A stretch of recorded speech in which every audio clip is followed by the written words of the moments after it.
नमस्कार दोस्तों, आप सभी का स्वागत है। आज हम फिर से बात करेंगे आपके अलंकार टेट से टेट में पूछे गए सभी क्वेश्चन को डिस्कस करेंगे इसमें। तो चलिए स्टार्ट करते हैं और ये रहा आपके सामने पहला प्रश्न। ठीक है, इसमें पूछा है कि बिनु पग चले सुनई बिनु काना, पंक्ति में अलंकार है। तो देखिए, बिनु पग चले सुनई बिनु काना, यहाँ पे देख रहे हैं कि बिना पैर के जो है चलता है और बिना कान के सुनता है। तो क्या हो सकता है? विशेषोक्ति, उत्प्रेक्षा, विभावना या असंगति। तो देखिए, जब ऐसे होता है कि जो है बिना पैर के चलता है और बिना कान का सुनता है, तो यहाँ पे जो अलंकार होता है वो आपका विभावना अलंकार होता है। कौन सा होता है? विभावना अलंकार होता है। तो देख सकते हैं यहाँ पे कि विभावना अलंकार में दिया गया है कि जहाँ पर कारण के बिना ही कार्य की क्या हो जाए, उत्पत्ति हो जाए, वहाँ विभावना अलंकार होता है। यहाँ पे तो कोई कारण है ही नहीं है। बिना पैर के कैसे चल सकता है भाई साहब? नहीं चल सकता है। बिना कान के कैसे सुन सकता है? नहीं सुन सकता है भाई साहब। ठीक है, यानी कि जहाँ पर कारण के बिना ही कार्य की उत्पत्ति हो जाए, वहाँ विभावना अलंकार होता है। कौन सा होता है? विभावना अलंकार। अब विशेषोक्ति अलंकार कौन सा है? तो देखिए, कारण की उपस्थिति होने पर भी कार्य न होने की दशा में विशेषोक्ति अलंकार माना जाता है। क्या माना जाता है? विशेषोक्ति अलंकार माना जाता है। ठीक, और उसके बाद उत्प्रेक्षा अलंकार क्या होता है कि जब उपमेय में उपमान की संभावना या कल्पना की जाए, कर ली जाए, ठीक है, तब उत्प्रेक्षा अलंकार माना जाता है। ठीक है, तो इस चीज़ को ध्यान रखेंगे। उसके बाद संगति अलंकार क्या होता है? तो जहाँ कार्य और कारण में संगति न हो, वहाँ कौन सा होता है? असंगति अलंकार होता है। अब अगला क्वेश्चन है, बड़ा पूछे जाता है, यही रिपीट होता रहता है बार बार, थोड़ा सा ध्यान रखेंगे इस चीज़ को। कमल से नयन अरु नयन से कमल है, पंक्ति में कौन सा अलंकार है? तो देखिए भाई साहब, कमल से नयन यानी उपमा अलंकार, उपमेय आ रहा है ना, यानी उपमेय और उपमान की जहाँ पे बात होती है तो वहाँ पे क्या होता है? उपमेय होता है। अब उपमेय में कोई भी यहाँ पे नहीं है, पूर्वोपमा लुप्तोपमा कुछ भी नहीं। ठीक, ऑप्शन नंबर ए आपका क्या हो जाएगा? राइट आंसर हो जाएगा। यानी कमल से नयन और नयन से कमल, या इसका मतलब कौन सा अलंकार है? उपमेय ये उपमा अलंकार है। ठीक है, तो ऑप्शन नंबर ए आपका राइट हो जाएगा। उसके बाद अगला है कि दृग ऊर्जत टूटत कुटुम्ब जुरत चतुर्चित प्रीति, इस पद में कौन सा अलंकार है? इस पद में बताना है आपको कि कौन सा जो है अलंकार है। तो इसमें देखा जाएगा तो जो अलंकार है वो है आपका असंगति अलंकार। क्या है भाई साहब? असंगति अलंकार जो है इसमें आपका है। अब थोड़ा सा जो है यहाँ पे ध्यान रखेंगे, क्या बोला है? दृग ऊर्जत टूटत कुटुम्ब जुरत चतुर्चित प्रीति, यानी कि प्रेम की रीति अनूठी है, इसमें उलझते तो नयन है। कह रहा है ना कि प्रेम की रीति अनूठी है, इसमें उलझते तो नयन है, पर परिवार टूट जाते हैं, और प्रेम की रीति, ये प्रेम की यह रीति नहीं है। कैसे हो सकती है भाई? एक बिल्कुल ये अलग बोल रहा है। ठीक है, इसलिए ऑप्शन नंबर सी आपका राइट हो जाएगा। अगला देखिए, अगला है कि पानी गए न उबरे, बहुत बार पूछा जाता है, ये तो सब जानते हैं। पानी का अर्थ 3 रूपों में लिया जाता है, समझ रहा है ना? चमक के अर्थ में लिया जाता है। चूर्ण माने चूना जो होता है, बिना पानी का चूना बेकार है आपका। ठीक है, बिना इज्जत के मनुष्य भी क्या है? बेकार है। तो पानी गए न उबरे मोती माने शून्य, तो एक शब्द के कई अर्थ निकलते हैं, तो वहाँ पे श्लेष अलंकार होता है। कौन सा अलंकार होता है? श्लेष, यानी ऑप्शन नंबर ए आपका राइट हो जाएगा। तो देखिए यहाँ पे दिया गया है कि जो है उसी का अर्थ मोती भी है। पानी, अगर मोती जो है पानी से रिलेटेड है, और चमक और मनुष्य। ठीक है, तो देखिए, और चूना दिया गया है यहाँ पे कि चूना में जो अगर पानी ना रहे तो कैसे दिखाई देगा बताइए? जल के रूप में प्रयुक्त हुए हैं। ठीक है, तो ध्यान रखिएगा, इसका अलग अलग होता है। मनुष्य के लिए इज्जत का अर्थ होता है। बीत विभावरी जागरी, अंबर पनघट में डुबो रही, तारा घट उषा नगरी, उपयुक्त में कौन सा अलंकार है? तो देखिए, बीत विभावरी जागरी अंबर पनघट में डुबो रही, इसमें अलग अलंकार की बात करते हैं। ठीक है, तो इसमें जो अलंकार है वो आपका रूपक अलंकार है। क्या भाई साहब? रूपक अलंकार क्या होता है? तो रूपक अलंकार जो है जिसमें उपमेय और क्या हो? उपमान हो।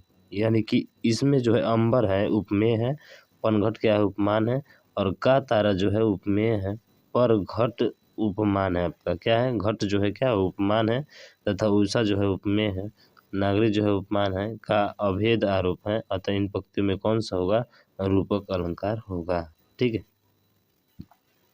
अगला है कि बिन घनश्याम धाम धाम ब्रज मंडल में उधो नीत बसती बहार बरसा की है, इसका मतलब देखिए घनश्याम शब्द का, देखिए घन का मतलब आप जानते हैं जो एक बादल के रूप में भी होता है, यानी कि यहाँ पे जो अर्थ होता है घनश्याम का अलग अलग अर्थ है, इसलिए इसमें कौन सा हो जाएगा, ऑप्शन नंबर डी आपका, यानी श्लेष अलंकार राइट आंसर हो जाएगा। देखिए यहाँ पे दिया है कि श्लेष अलंकार के रूप घनश्याम शब्द के एकाधिक अर्थ हैं, इसका एक अर्थ है श्री कृष्ण और दूसरा अर्थ क्या है, अभी बताए बादल। अतः यहाँ घनश्याम शब्द के दो अर्थ देने के कारण ये भी कौन सा होता है, श्लेष अलंकार, जो एक शब्द के दो या दो से अधिक अर्थ निकलते हैं। तरनी तनुजा तमारा तरुवर बहुछाया, ठीक है। तो की आवृत्ति बार बार हुई है, इसलिए कौन सा अलंकार अनुप्रास अलंकार हो जाएगा, ऑप्शन नंबर ए। चरण कमल बंधो हरिराई, देखिए बड़ी बार पूछा जाता है चरण कमल चरण के सम्मान जो है कमल की बात कर रहे हैं यहाँ पे, तो चरण कमल बंधो हरिराई में बताइए कौन सा जो है आपका अलंकार है।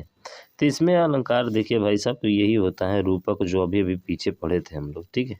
कौन सा रूपक, यानी कि ऑप्शन नंबर जो है आपका कौन सा सही हो जाएगा, ऑप्शन नंबर आपका सी राइट आंसर हो जाएगा, ठीक। रूपक अलंकार जहाँ एक या एक से अधिक शब्द एक से अधिक बार प्रयुक्त हो वहाँ अर्थ भी प्रत्येक बार भिन्न हो, यमक अलंकार होता है। आप समझ रहे हैं यमक अलंकार, ठीक है। उपमा अलंकार क्या होता है कि उपमा का शाब्दिक अर्थ है सादृश्य, समानता या तुलना, ठीक है। उपमा अलंकार जहाँ उपमेय और उपमान में गुण रूप या चमत्कृत सौंदर्य मूलक सादृश्य का प्रतिमान किया जाए वहाँ उपमा अलंकार होता है, ठीक है। तो चरण कमल बंधो हरिराई में ध्यान रखिएगा, उपमेय और उपमान में भेद रहित आरोप किया जाता है वहाँ रूपक अलंकार होता है, ठीक है।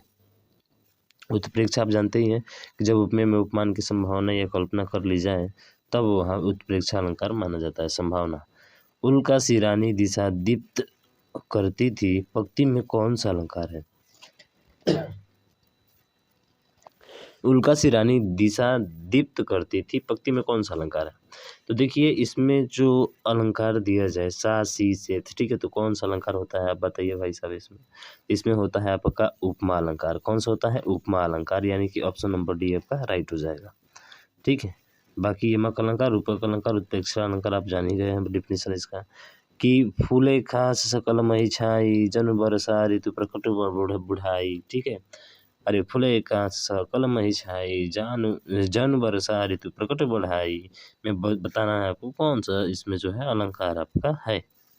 तो देखिए इसमें अलंकार है आपका उत्प्रेक्षा अलंकार। क्या है, उत्प्रेक्षा अलंकार, यानी कि जब उपमेय में उपमान की संभावना या कल्पना कर ली जाए तब कौन सी होती है, उत्प्रेक्षा अलंकार है।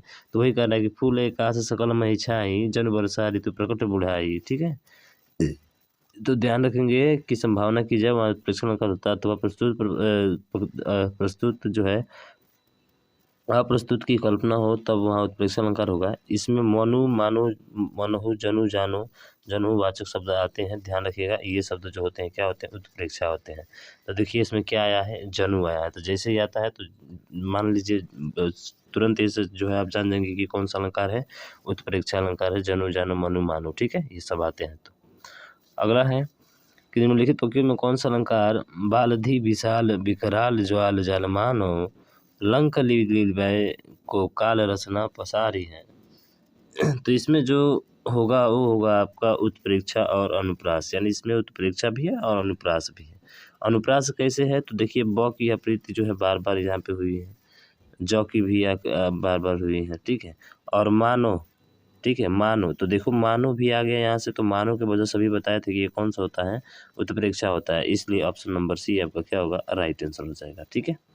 चलिए बात करते हैं अगले क्वेश्चन की तरफ, और अगला क्वेश्चन है बिनु पग चले सुने बिनु काना अभी पढ़े थे भाई साहब विभावना अलंकार, यानी कि ऑप्शन नंबर ए आपका राइट हो जाएगा, ठीक है। ये दोबारा रिपीट हो गया, ध्यान रखिएगा।